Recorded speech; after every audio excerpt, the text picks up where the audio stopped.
Večer uživa, vsebine in dogodki, ki navdihujejo.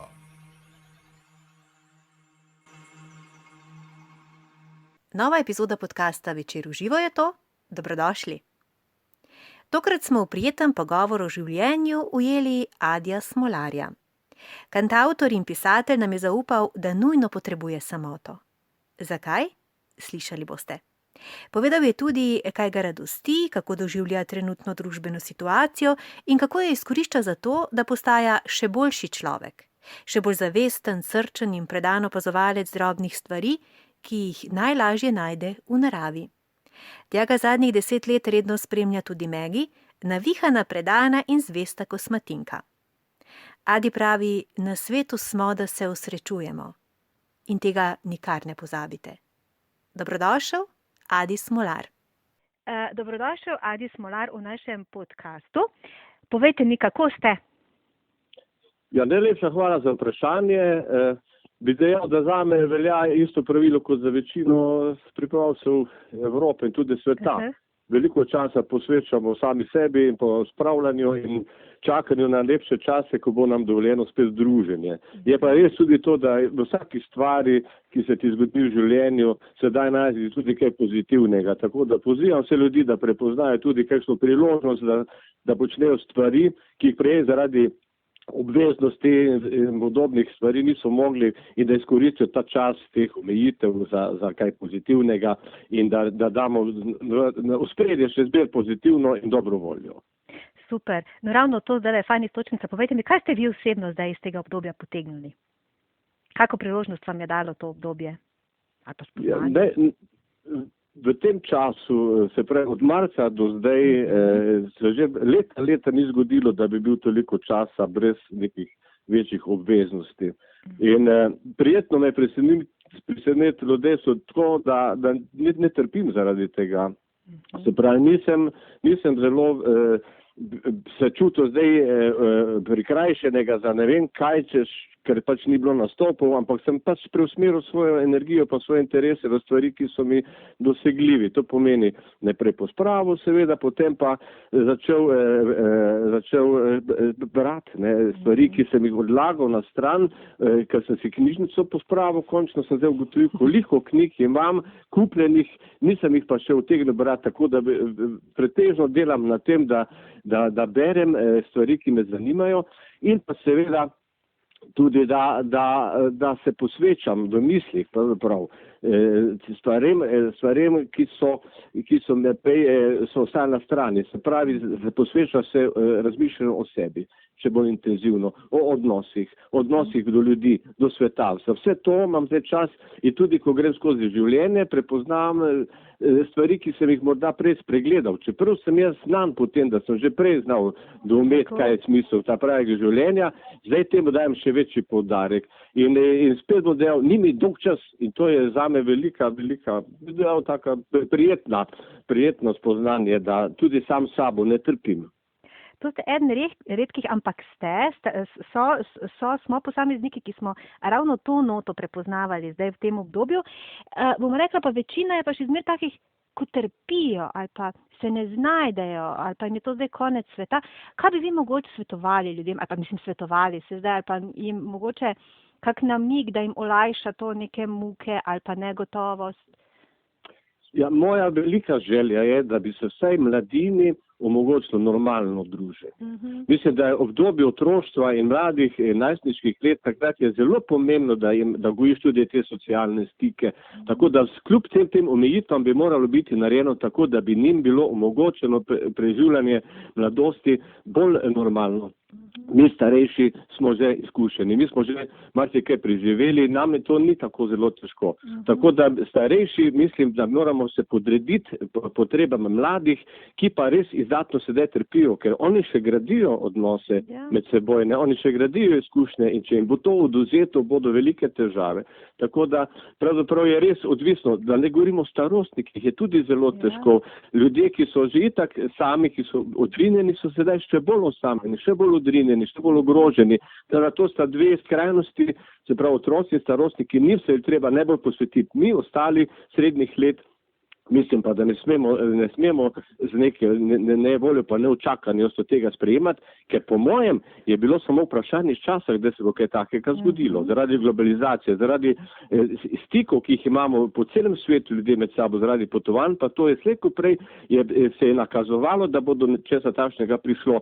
Tako da nas ne sme to prej začuditi, predvsem pa ne preveč prestrašiti.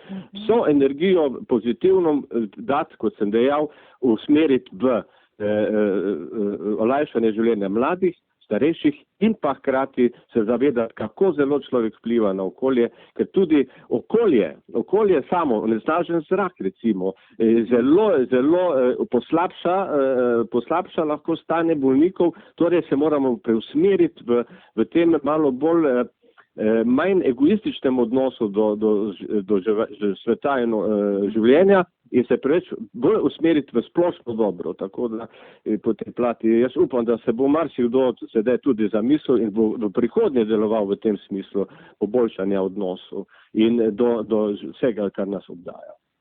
Se v bistvu vi in vaše ustvarjanje glasbeno, pa tudi pisateljsko, oziroma to, kar ste tudi za otroke cele, vse v bistvu vi skozi držite nek ta ton, ljudi spodbujate, ozaveščate, jih dramite, ne, skozi svoja besedila. Je to vaše poslanstvo, zdaj se je še sploh pokazalo, ne, kako je to pomembno, o čemer vi zdaj koliko let, že 30 let? Se še več. Ja, prvi koncert je imel leta 81, tako da bo zdaj 40 let, kar delam. Se je res, kar zadeva mojo glasbo, so vseda različne moje pesmi. Nekatere so narejene bolj za zabavo, domislice teh je malo, velika večina je družbeno kritičnih.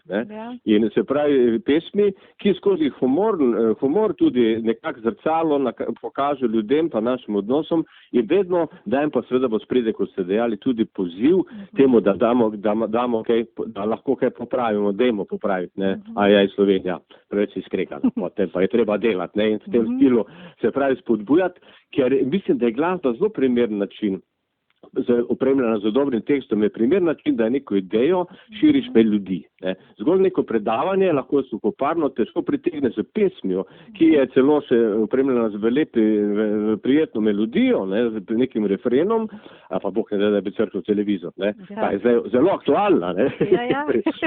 Se pravi, na tak način je seveda to je velika priložnost in jaz jo kar spridom izkoristil. Pa ne z željo, da bi sebe promoviral, ampak z željo, da bi ljudem podal morda kakšen nov pogled na vse, kar se dogaja in jih predvsem opogumljal v temu, da ne obupujejo, ko gre slabo in da so pripravljeni prav tisto svojo dobro, kar imajo deliti tudi z drugimi.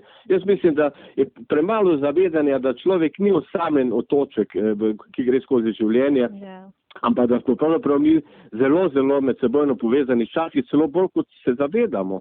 Ker nekaj, kar ti narediš nekomu, ti ne veš, kaj bo potem ti človek delal dalje. Se pravi, če ti nekaj dobrega narediš sočloveku, je veliko večja verjetnost, da bo tudi tisti človek na podlagi te izkušnje, ki je bil deležen, tudi sam kaj dobrega storil. In to je potem verižna reakcija. Seveda se pa isto velja tudi za slabe stvari. Če je ravnaš z nekom grdo, bo on nevoljen, bo slab in bo svojo jezo pa frustracijo izkoristil, potem uporabo pri drugih ljudeh. Tako da smo zelo odgovorni in jaz kot pesnik oziroma kot kantavtor in pa tudi kot pisatelj za mlade, mislim, da je to precejšnja odgovornost, ki jo z velikim spoštovanjem do bralcev in poslušalcev seveda tudi sprejemam in izvajam. Adi, kdo pa vas takle drami, recimo, tako vi zdaj s svojim delom nas, poslušalce, bralce, kdo pa vas tak prebuja ali pa navdihuje? Modri ljudje. Jaz se obožujem modrosti. In zaradi tega posegam po literaturi, ki me navdaja predvsem z pogumom in mi daje vedeti, da nisem osamljen in celo ljubo mi je to, da dobim potem potrditve razmišljanj, do katerih sem sam prišel, tudi strani tisti, ki so morda pa celo že so življenje posvetili. Tako da zelo priporočam ljudem tudi, da ob vseh raznih literaturah, ki jih imamo, seveda, ki so namenjene zabavi, razvedrilu in kakorkoli že, da poseže tudi po kakšni literaturi, ki jim bo pa dala še drugačne poglede na odnose, na svoje življenje, ker človek, pravzaprav najpomembnejša naloga vsakega posameznika je, da sebe spremeniš na bolje. In to je potem lažje doseči, če ti je nekdo lahko za vzgled. Tako da priporočam res literaturo v veliki meri in pa se tudi potem v bližnji okolici pravzaprav lahko najdejo primeri ljudi, ki jih nekako občudujemo in so nam za vzgled. In še to bi dejal, mi ko želimo mladino vzgajati, nekako se trudimo jo vzgajati, prerado se zgodi, da uporabljamo obilico besed, ki potem ne dosežejo učinka, ker delujemo pa drugače, kot sami govorimo. Torej, moramo biti dosledni. Kar želiš od drugega, izvaja tudi sam. In tukaj se potem pojavi lahko ena velika past te nedoslednosti, ki potem pripelje do tega, da se čudiš, zakaj pa nekdo takšen, kot si ti, ne pa boljši od tebe. Ja, ker te oponaša. Tako da res biti previden, kar zadeva dejanj, kar zadeva besed, biti previden v tem in se zavedati, kakšne posledice bodo prinesle ne zgolj neposredno tistemu, ki so namenjeni, ampak tudi tistemu, ki te opazuje in opazujejo nas mladi. Tako. No, Adi, kaj je pa recimo vam pri vaših dveh sinovih to uspeva? En je zdaj 16, eden 20, ne? Ja. Kako doto ste jima dali? Zdaj opazujete, zdaj se razvijate, oziroma zdaj sta že mlada človeka. Vam je uspelo? Zdaj je še puberteta. Pri enem še je, ja. Ja, puberteta je posebno obdobje, ki jo moramo tudi malce bolj tolerantno sprejemati starejši. Smo zdaj, kot kaže, pozabili na to, da takrat tudi mlademu človeku uide kakšna misel, na glas kakšen upor, ki pravzaprav nima nekih slabih namenov, pa gre zgolj za osvobajanje izpod tega krila staršev. Tako da jih upogumljati. Moje najbolj pomembno sporočilo obema, jaz verjamem, da oba se tega zavedata, je, da si vse povemo. Se pravi, jaz od malega že vzgaja v tem, ko pride do problemov, ko pride do težav, kakorkoli že, če jih daješ na stran, če jih držiš sam zase, se samo kupičijo. Če jih izpoveš, potem je tudi rešitev lažje doseči. Tako da zelo pomembna je odkritost, vera in pa pomembno je prisluhniti mladim, se pravi ne imati njihovih interesov pa njihovih pogledov za neumne, češ, ker si mlajši nimaš pojma, ampak jih vseeno spodbujati. In tudi, če nimajo prav, jih pohvaliti za to, da sploh razmišljajo.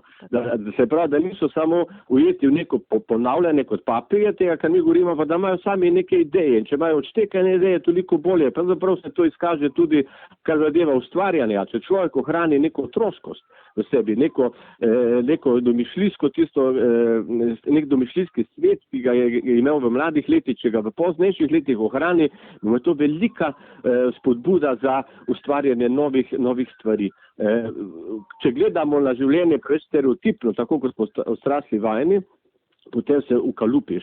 Če znaš pa prepoznati še tudi tiste pravlične vidike našega vsakdana in pa nenavadne poglede, domislice, takrat pa to tudi nas odrasle bogati. Se pravi, to je, da sta oba dva, da sta poštena, to je zelo velika vrednotnost, se pravi poštenje, nikomor kaj slabega ne narediti, biti vljuden, biti prijazen in odnos do narave in do živali. Se pravi, prav tako spoštljiv in v tem smislu mislim, da smo kar dobro upravili. Je pa tudi to res. Starš skuša obvarovati svoje mlade, svoje potomce pred kakšnimi stvarmi in jim včasih potem z nenehnim nerganjem pa pridiganjem jih nekako skuša odpraviti te težave, ki bi sicer sledile. Mislim, da še takšno prepričevanje ne more preprečiti tega, da bi otrok ne doživel tudi kaj slabega, ampak mora sam tudi določene stvari preživeti, torej obvarovati jih ne moremo, ampak popotnica, ta prava je pa ta, da mu poveš, stvari se ti bodo zgodile, storil boš tudi kakšno neumnost, ne bo vse tako, kot si misliš, vendar nikoli ne obupaj. Vedno se zavedaj, da to, da si padel, da ti nekaj ni uspelo, to ne pomeni, da je konec sveta. Ampak to pomeni, da moraš obrati novo pot z novimi silami, z novim zagonom. Se pravi, ne slabše, če padeš v apatijo, če se predaš, če misliš, da je vse za manj, da ni lepega. Je. Lepih stvari je ogromno in če jih tukaj nisi doživel, jih boš pa tam. Ampak vse skupaj je pa res treba pač v življenju, potrebuješ pač moraš imeti, obkrožen moraš biti z ljudmi, ki te spodbujajo, ne? Ki moraš znati pravilno izbirati družbo, da ne zabredeš med ljudi, ki so sami že izgubili voljo in potem si ti del tiste sredine, se težko izmažeš. Tako da misli svojo glavo, tudi to je zelo pomembno pri nas doma. Da znaš biti sam presoditi, kaj ja, kaj ne. To ste tudi lepo v tej smeri zapeljali, da pač mogoče ni res otroke preveč v tem duhu vzgajamo, pa v tem tempu biti vedno nek zmagovalec, ne? In Bog ne da kdaj v življenju paditi. Da je tekmovanje, ne mogoče tekmovati, tako kot recimo, če gre za glasbena tekmovanja, vse takrat se podeljuje določene nagrade, pa to, ampak pravzaprav je to dokaj težko, ne, težko je vrednotiti v vseh oblikah, v športu se še da nekoliko, pa tudi tam, tam, ko smo si pač neka pravila zmisli, pa tudi boljši, da je slabši, ampak včasih je tudi delček sreče, doprinese temu, da je nekdo zmaga, nekdo izgubi, ne, se pravi, da ni vse samo odvisno od človeka. Torej, vedno pomembno je, da se ne preveč obremenjuješ s tem, kakšen si v primerjavi z drugimi. Ker vedno bodo boljši, vedno bodo slabši. Kakorkoli že, in preveč o tem razmišljati, pa se primerjati, pa tekovati, to ne bo nikamor prišlo. Ti moraš znati samega sebe imeti rad, samega sebe spodbujati in sam raziskovati meje svojih zmogljivosti. In če se tega lotiš, je zelo prijetno spoznanje, da da so te meje zelo, zelo visoke. Se pravi, čim jo dosežeš, ko misliš, da se že nekaj dosegel, če je želja, če je trud, boš lahko segel še više. In to se celo do smrti dogaja. Tudi to, vse življenje se je treba tudi učiti. Vse življenje, nihče ni dovolj pametni. Torej, če že ti drugo ne preostane, če si že drugače fizično onemogočen, da bi karkoli dosegal, lahko še zmerno svojim umom dosegaš to, da je tvoje vedenje še večje, da spoznavanje še večje in predvsem krotenje tudi svojih slabih lastnosti. Se pravi, samega sebe spreminjati na bolje, to je veliko teže, kot si pa mislimo, ne? Ampak se da tudi to ustvariti. Tukaj ni pravzaprav nikoli konca. In stremeti k temu, jaz mislim, da je to en lep način, ker s tem, ko ti dosežeš više nivoje zavedanja in spoznavanja, s tem si vedno bolj sproščen, vedno bolj pomirjen. In kaj lepšega, kot biti v življenju sproščen in pomirjen. In pa seveda prizanesljiv, krati je pa tudi še ena lepa stvar, ki tudi jaz opazil pri sebi, zelo velik del časa preživljaš z nasmeškom, s prijaznim nasmeškom.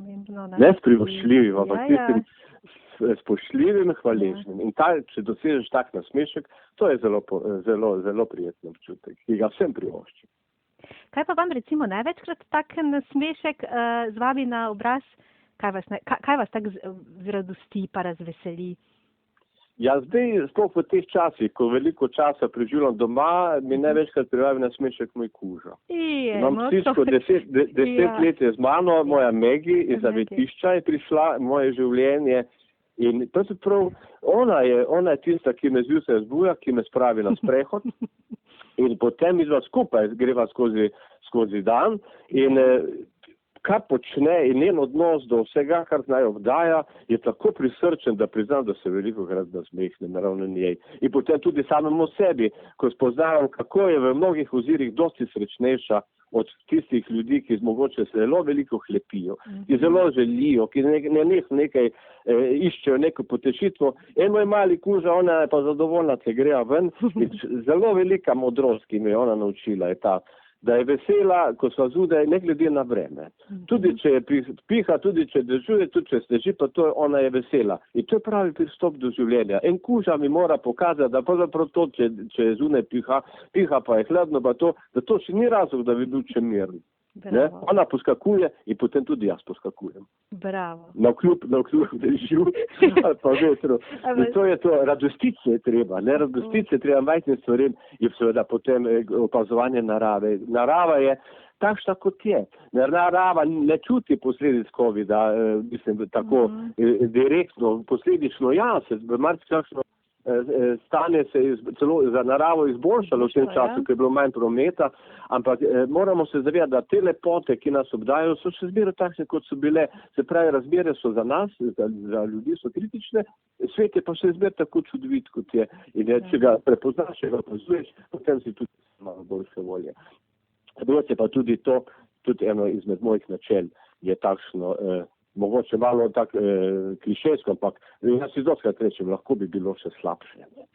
To pa tudi en moder pogled na življenje, da ne hlepiš po neki popolnosti, ampak da se zavedaš, da je v obe smeri lahko pot boljša in tudi slabša. In dokler znaš tisto stanje, v katerem si ovrednoti, da je še kar zadovoljivo, dosti lažje živiš. Tako, zelo dobro izhodišče za nek dvig zavesti, ne, oziroma nekega zavestnejšega delovanja je tudi taka misel, ne?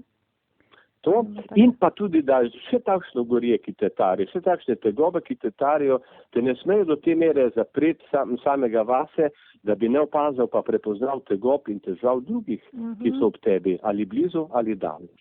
In da rad se še bolj zavedaš, kako si včasih resnično banalen v tistem svojem jadikovanju, ko svoje probleme tako poveličuješ, če se res zaveš, kaj vse se zgodi na tem svetu, v kakšnih hudih stiskah so ljudje, kaj vse se dogaja, in takrat si bolj prizanesljiv do usode, ki je tebe doletela, in prav je tako, in bolj pravično je tudi tako, da se pravi, da jaz preprosto rečem, vsak človek nosi svoj križ. Ampak tudi to, kljub temu, da nosiš svoj križ, da ta križ ne sme do te mere zlom tiščati, da bi ne prepoznal, da nekdo nosi še težjega, še večjega in da bi znal tudi njemu priskočiti na pomoč. Tako da v tem je zelo pomemben tudi današnji čas. Solidarnost je zelo pomembna. Se pravi, da karkoli počneš, da delaš tudi z tem, ker si obziren do drugih ljudi. Ker smo vsi so odgovorni za to, kar se nam dogaja in vsakdo mora doprinesti k temu, da nam bo bolje. Tako, zelo lepo. Adi, kaj pa vas recimo v teh temnejših obdobjih, ko pride pa v življenju, kaj vas dviga, kakih vi premoščate? Rekli ste tudi nekim pri meni je dokaj zgodaj je prišlo že pri meni spoznanje o minljivosti.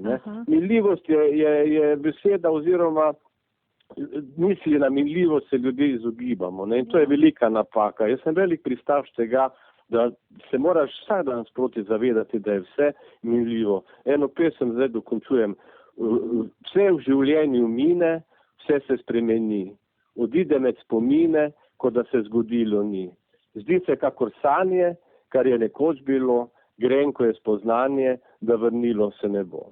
Se pravi, karkoli doživljaš, bo nekoč minilo. In takrat te to ne sme plašiti, ampak te mora navdati s hvaležnostjo in hkrati z veliko voljo, da uresničuješ svoje življenje samega sebe do te mere, kot pravi eni drugi pesmi, da živiš tako, da ustvarjaš lepe spomine. Lepe spomine, ker to nam bo na koncu ostalo. Ko bo minilo naše življenje, bomo ostali v spominu ljudi. Nekaj časa, svojimi dejanji. In delamo na tem, da bo veliko lepih spominov.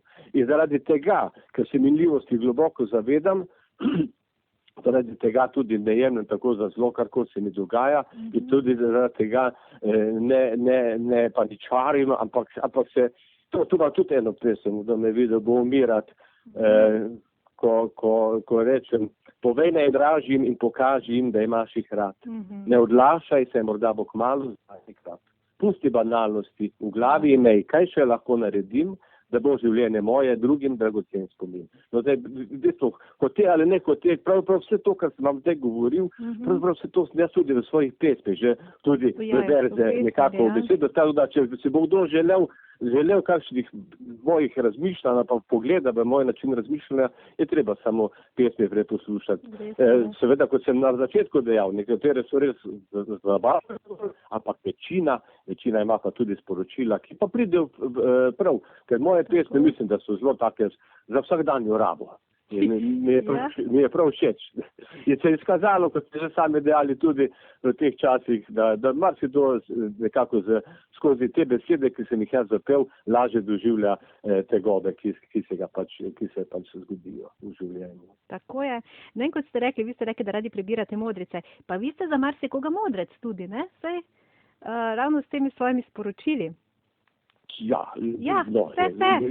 jaz še vedno ne kompliciram, preveč v bistvu napišem na tak način, da je vsem razumljivo, čim širšemu krogu ljudi. Res je pa to, da sem prišel do spoznanj in preko branja in preko razmišljanja in tudi bi dejal tudi že značaj, sem bil takšni introvertiran človek. Lažje sem sam, kot pa v družbi, kar je zanimivo. Ja, in to mi daje potem to omogoča tudi, da se lahko soočam z stvarmi, ki mogoče drugi spregledajo in potem tudi povem. Jaz mislim, da je vsak človek po svoje modro, vsak, da je kaj doživel, s čimer bi lahko druge podučil, ampak pač nima te možnosti, da bi tako dosegel širši krog. Tako da se ne čutim kot nekega izjemneža, ampak sem samo hvaležen za to danost, da mi je dan posluh, da mi je danost dane kitare in da lahko jaz te stvari, o katerih pravzaprav tudi drugi razmišljajo, samo se jih ne spomnim, vsaj da sproti, da potem jaz to širim. Ker pravzaprav na koncertih jaz doživljam to, da ko nekaj zapojim, ko nekaj pogovorim, ljudje prekimavajo. To pomeni, da poznajo problematiko, se strinjajo, ampak so potem hvaležni, ker sem jaz še na glas o tem spregovoril.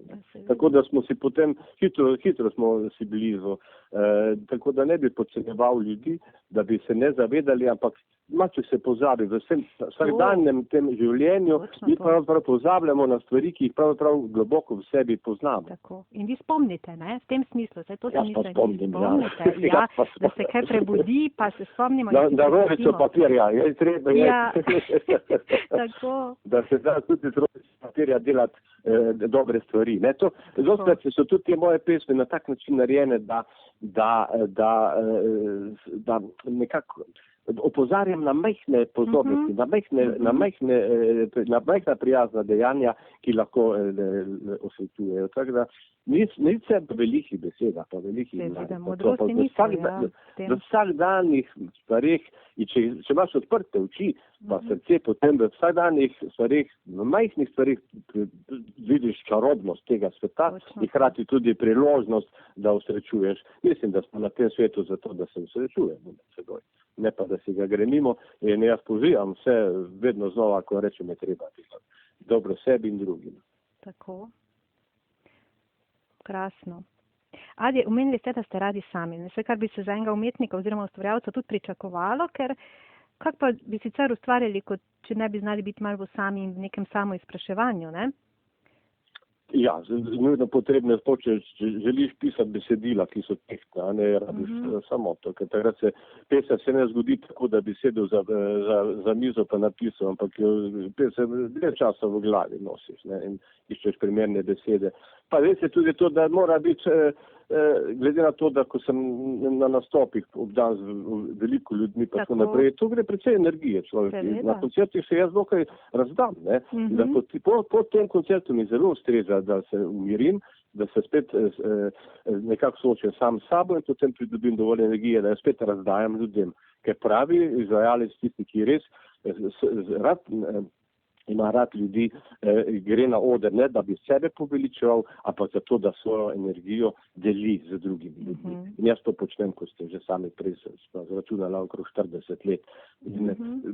Če bi se ne samo vsake tog časa, bi mi že energije zmanjkalo. Ker pa poskrbim sam zase, potem pa imam spet možnost. Čeprav zdaj se mi pa precej energije že nabralo, zdaj vam povem v tem zadnjem letu. Ja, pa verjetno se tudi kaj že ustvarjalo. Mislim, prej ste omenili, da nekaj pripravljate. Čeprav ste pa pred časom izdali... Nekaj malega pišem, pa tako samo nisem najbolj razpoložen. To sem pa tudi poznal, da zgolj čas, prosti čas, še ne pomeni, da boš potem izkoristil pa ustvarjal. Mora biti tudi razmere, mora biti primerne. In jaz, ki sem zelo empatičen človek, ki spremljam, kaj se zdaj dogaja, koliko ljudi je v stiski in koliko jih še bo v stiski zaradi teh razmer, vam priznam, da težko se zdaj tako osredotočam na svoje misli. Tako da bom počakal, da to mine in potem na podlagi teh izkušenj, ki sem zdaj imel, potem spet kaj dodal. Kar sem zdaj za nekaj delov, sem pravzaprav zaključeval ene stvari, ki se mi že nekaj časa, skoraj nekaj let, so se mi nabrali in skušam to dokončati, ampak mi ne gre dobro v rok resnično, ker sem preveč znemirjen zaradi hudega, ne, kar je dano ljudem in upam, da bomo se zmazali, predvsem pa res razviti svet, mora se zavedati, da na tem svetu so te meje zelo, zelo navidezne. Mi ustvarjamo te meje, če to smo mi, to ste oni, ampak naš majhen svet, ki potuje skozi vesolje, ne ta pikica, ki smo, to je naš edini dom za vse, kar nas je na tem svetu in bi bolj morali čutiti pripadnost drug drugemu. Zdaj je upanje, da se bo to spremenilo, ne, po vsej tej enoletni izkušnji. Ja, ena možnost je, da se bo spremenilo, druga možnost je, da bo še slabše. Da se bodo pa ljudje želeli dati duška, da jih ne bo strezno, da jih bo to pognalo potem, ko bo mimo bolj razbrzano veseljačenje. Jaz upam, da do tega ne bo prišlo, pa neodgovornost, češ zdaj izkoristimo priložnost, kaj se bo zgodilo.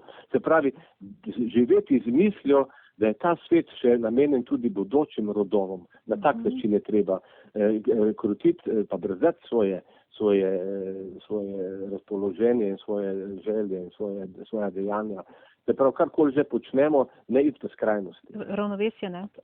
Ravnovesje, ja. In pa, kot sem dejal, z mislijo, da smo mi samo ena generacija, pač neko krajše obdobje, ne, smo mi tukaj, pač mi glavni, tem, ko so pa pred nami bili ljudje in za nami naj bi jih bilo še mnogo in mi smo odgovorni za te ljudi, ki bodo za nami prišli. Dajmo se razmisliti, kakšna bo naša zapuščina in potrudimo se, da nam ne bodo preveč učitali napak, ki jih delamo. Ali vas je bilo v tem obdobju pa tak recimo strah, da ste bili pa negotovi, kdaj veliko ljudi je v tem času doživelo kakšne stiske, take ali osebne, ali eksistenčne, ali ne, to so bili zelo tako mehko šli skozi to, z neko modrostjo, tako pravite, ne? Jaz sem dokaj stoičen človek, da se ni me zlahka spraviti v neko ekstremna razpoloženja. To je pomembno, da človek to doseže, da zmirnost sprejemaš, kar se dogaja, je streznostjo. In da si predvsem pa, doskrat je krivo sledenje določenim ljudem, ki pa zlorabljajo situacijo za svoje lastne namene. Tako da je zelo pomembno, da se človek sam poduči, da spremlja, da ne naseda kakšnim propagandam, ki ali preveč plašijo, ali pa preveč zanemarjajo nevarnosti. Se pravi, moraš si ustvariti eno normalno sliko in vedeti, da je vsaka stvar minljiva in se prepustiti se voditi v eni določeni meji, če te pa kaj moti, pa kljub temu ne odreagiraš preveč skrajno, ampak počakaš. Čas za razčiščevanje mislim, da bo kasneje. Zdaj je naša naloga ta, da zmanjšamo število teh bolelih in da gremo naprej. In strah v tem minljivem, kot sem že prej dejal, v tem minljivem življenju je strah zelo nesmiseln. Ker kakorkoli že obračaš, kot sem prej omenjal, minljivi smo, se pravi, kakorkoli že, ranljivi tudi smo in če se tega zaveš, te to ne sme plašiti, ampak spodbujati k temu, da si še bolj hvaležen. Tako da ni časa za strah, ne. Čas je za mirnost in za spremljanje in tudi neka, kar bi rekel, skrajna radost in skrajna žalost in to je slabo. Tudi ko se kaj lepega zgodi, tudi treba biti miren, ne poveličevati vsega tega, kot sem dejal, vse je minljivo. Biti prizanesljiv, prijazen, kot sta dejal, z nasmeškom. Bojo sprejemati trpko in lepo, z nasmeškom. Ne kričati, pa se petati od veselja, nikoli ne veš, kaj bo prinesel naslednji dan. Isto ne se pa jokati, pa vekati, pa begati, ko spet ne veš, kaj bo prinesel naslednji dan. Živi v tem trenutku, ki ti je dan, blagodejno je treba se počutiti, mislim, blagodejno sprejemati stvari, ki se dogajajo in pa, če pa že imaš kaj za narediti, pa predvsem, kot sem dejal, dele na sebi. Tako, pri sebi, na sebi. Se začne, ne? Ko vse smo rekli, časi pomete pred svojim pragom. To je zelo pomembno, zelo pomembna modrost. Najprej ti pri sebi razčisti, potem pa se podaj na pot spreminjanja, pa kritiziranja, pa kreganja, pa tako naprej. In to bo se marsikdo najde potem v težki situaciji, ko nekaj pridigaš, delaš pa drugo. Potem pa se pa ne čudi, da ne bo nič zaneslo. Tako da jaz se zavedam svojih napak, še vedno pa vseh stvari, se zmer trudim se poboljšati to. In predvsem zaradi želje, da bi s tem, ko bi sam nekaj dosegel, lažje potem tudi svetoval, oziroma lažje tudi nekako bil za zgled, ne? Ja. Za željo, ne da bi mene poveličevali, ampak za željo, da bi njim bilo bolje, ja, da bi ljudem bilo bolje. To je moje presno. Da dobijo neko sporočilo, oziroma da se jim nekako pomaga, oziroma da zavestijo. Tako da jaz pravim ljudem, brzdati je zelo pomembna stvar, da ne nihaš od ene skrajnosti v drugo skrajnost. Ja. V eni pesmi pravim, je najbolj, kako že pravim, je najboljše nihanje, mirno in globoko dihanje. To vam v pesmi naprej. Zadnjo ploščo, ki sem izdal leta 18, to priporočam ljudem, če jo bodo kje zasledili, ker veliko tega, kar se zdaj govori, je ravno v teh tekstih. Je najbolj zdravo nihanje, mirno in globoko dihanje. Tam spregovorim, tisti kritici spregovorim o tem ravno, kako se eni pretirano jezijo, pretirano kakorkoli že, ampak mirno in globoko dihanje, to je čudovita stvar, ko se ti zaveš dihanja, ne. Kaj ti je to dano, da dobiš zrak in ga izdihneš. Jemljamo ga za samo po sebi umevno, ampak je dihanje zelo pomembna stvar. Že z dihanjem se da marsikaj doseči. Tako, mirnost, vse to so že tudi prave tehnike, prava znanja, ne? Področje dihanja. In se ne treba komplicirati, pričakovati takoj spremembe, pa vse malo, vse, ko greš na sprehod, da se ustaviš, da nekajkrat globoko vzdihneš in izdihneš in opazuješ naravo. Tako se počasi, zdaj se bo počasi spet začela prebujati, prej se počivala in čudovito je to, in detajle, ko opazuješ drevesa, veje dreves, kakšna čudovita stvar, kakšne zanimive oblike, ne, in tudi drevesa so živa bitja, ne. Jaz se čudim, vam povem, vsak dan sproti se čudim, vedno znova, samo dan sem gledal, ko se je malo deževalo, pa so šli meglice, kako lepo je za videti hrib, pa gozovi in tiste meglice. Se je razmišljal o tem, kako je narava čudovita, kako vse funkcionira. Preobilica vlage se potem dvigne nazaj gor, da lahko nekje drugje spet pade dež, pa odpravlja sušo, pa to mislim čudovito. Mi smo samo en majčken delček tega čudovito organiziranega sveta. In ta manj delček, ki smo mi, je zelo pomemben, nažalost, ker svojimi dejanji povzročamo veliko škode lahko. Tako da sem prvo razmišljal, se ljudje obnašamo dostkrat kot virus, ne. Ker virus je tisti, ki pride na gostitelja, ga izčrpa in potem gre dalje, ne. Brezobzirno. In ljudje moramo biti virus na tem svetu, da pridemo, izčrpamo, uničimo, potem gremo pa na drugo področje, ker isto ponavljamo. Ne. Moramo živeti v sožitju z vsem tem, kar nas obdaja in s hvaležnostjo. To ste dali pa odlično primerjavo, viš? Ne? Zdaj res. Ja, se to nisem si jaz mislil, to sem že bral, da tudi če iz vesolja gledaš zemljo in če vidiš naša mesta, delujejo kot rak.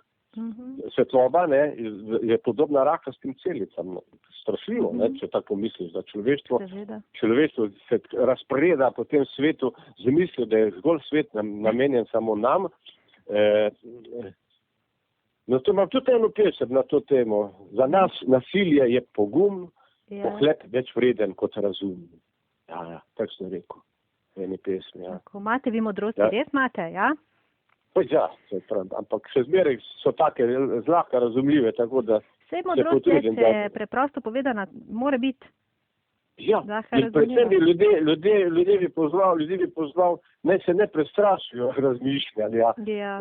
Ker včasih je utrudljivo to vrednotiti samega sebe, pa svoje načela, pa tako naprej, že zaradi tega, ker se boji, da se bo soočil z sam sabo na tak način, da bo spoznal, da si veliko let zapravo za neumnost. Tudi to je potrebno. Človek mora biti tudi na napačni poti, zato da lažje potem prepoznane smiselnost svojega početja. Tako da tisto, kar smo slabo delali, ne smemo se kesati za tem, kar je bilo, je bila podlaga za to, da se sedaj spremenimo. In na tak način, če se dojemaš, potem ima vse svoj smisel. Kako si že počel, ampak vedno mora biti pa seveda želja v tem, da narediš nekaj več iz sebe, da dobrobit sebe in drugih. In to priložnost imamo vsi. Tako da jaz upam, da se bomo lotili dela še naprej in da bomo živeli tako, kot se spodobi, kot da bi se spodobilo za človeka. Z veliko začetnosti. Več informacij o podcastih in dogodkih Večer v živo najdete na naslovu www.večer.com/v in na Facebook strani Večer v živo. Tudi tokrat sem bila z vami Maja Furman. Srčno in srečno, do kmalu.